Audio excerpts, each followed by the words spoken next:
Continuamos en este segundo bloque con el doctor Damián Silva, médico especialista en neumonología, y hoy se está refiriendo a métodos de diagnóstico para enfermedades respiratorias. En el bloque anterior, bueno, habías hablado de la espirometría y de la oximetría de pulso. Y de la oximetría. Son los estudios básicos. Los estudios básicos. Los básicos. Vos me preguntaste para qué enfermedades pueden ser útiles. Sí. En realidad estos dos estudios sirven para orientar en cualquier tipo de enfermedad respiratoria que genere síntomas, ya sea los síntomas más clásicos, tos o fatiga. O sea, en general los neumonólogos tenemos ese motivo de consulta. El paciente que tiene tos muchas veces es secundario un proceso bronquial que puede tener broncoespasmo asociado, entonces es frecuente que uno utilice la espirometría como primer acercamiento. Y en el caso de la oximetría, cualquier proceso de fatiga, de disnea, uno quiere saber si el oxígeno está normal o no en la sangre. Bueno, esto sería el primer escalón. Muchas veces esto permite saber que hay algo que anda mal, pero no nos termina de definir dónde está el problema.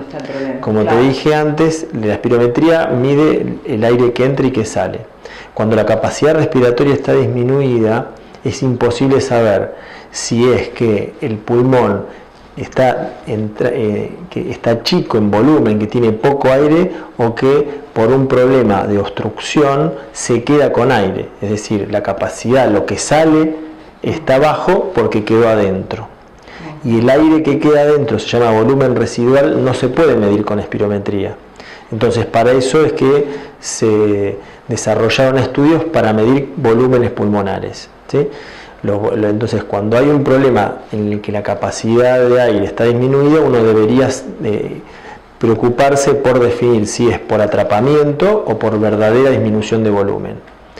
Eso divide el tipo de enfermedad y permite categorizar las enfermedades que tienen pérdida real del volumen pulmonar. Por ejemplo, en el enfisema, que es una enfermedad frecuente, o sea, es una de las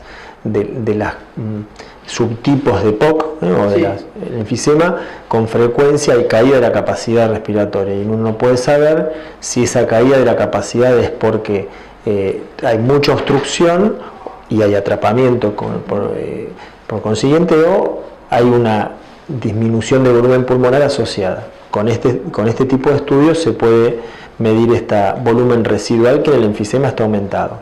Cuando hay un problema del pulmón propiamente, como podría ser enfermedades intersticiales, neumonías, enfermedades tipo fibrosis pulmonar, no se ve atrapamiento de aire, o sea, se ve caída de la capacidad, disminución real de los volúmenes pulmonares, ¿sí? Eso sirve para medir las variables mecánicas del pulmón. Más relacionado con lo que vimos de oximetría, los equipos más sofisticados, como el que mide volúmenes pulmonares, miden la difusión de monóxido de carbono. ¿Qué es eso? El pulmón tiene, por un lado, la función de meter y sacar aire, y por otro lado, la función de que ese aire que entra en el alvéolo sea trasladado a la sangre.